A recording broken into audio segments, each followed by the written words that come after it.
Hi, magandang araw. Ang pag-uusapan natin muli ay tungkol sa health. At ito ay ang pag-ibig. Ano nga ba ang epekto ng pag-ibig sa isang tao? Yan ang ating tatalakayin ngayon. Alam nyo ba yung feelings na may parang butterfly sa tiyan nyo?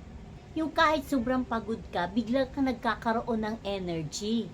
Yes guys, yan ang epekto ng pag-ibig. Hindi lang puro kilig, may ups and down din. So, pag-usapan natin yan. Mga iba't ibang emosyon ng tao pag in love. Masaya, malungkot, nagdi-date, heartbroken, at marami pang iba. Number 1, positibong epekto ng pag-ibig. Unang-una, pag in love ka, nagiging mas inspired ka sa buhay.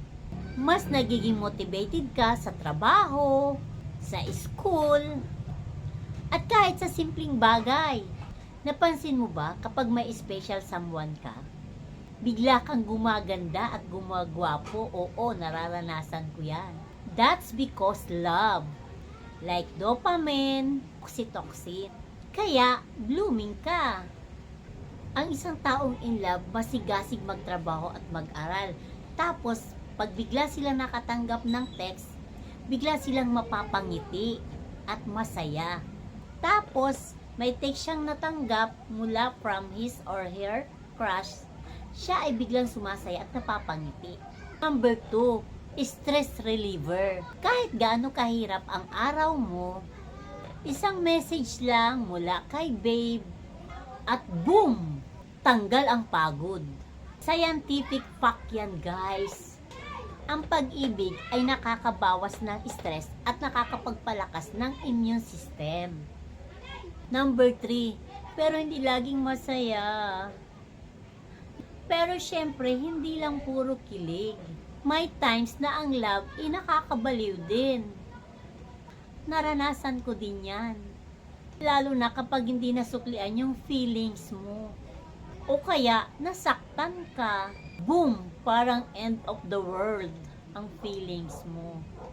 Ang iba, nawawala ng gana, di makatulog, at parang nawawala sa sarili. Ang sakit, bes. Isang taong nakahiga sa kama, malungkot, hawak ang cellphone, nag-i-stalk sa ex. Nagawa ko rin yan. Number 4, the lesson. Balance is key. Kaya importante, habang ini-enjoy natin ang love, hindi natin nakakalimutang mahalin ang sarili natin.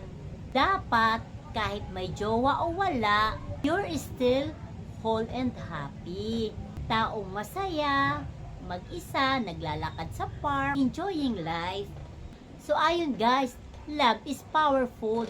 It can make or break you. Pero nasa iyo pa rin kung paano mo ito haharapin. Mahalin mo ng tama, hindi lang ang iba, pero lalo na ang sarili mo. Agree? Comment down below kung anong biggest lesson mo sa pag-ibig. Bye-bye! Hanggang sa muli!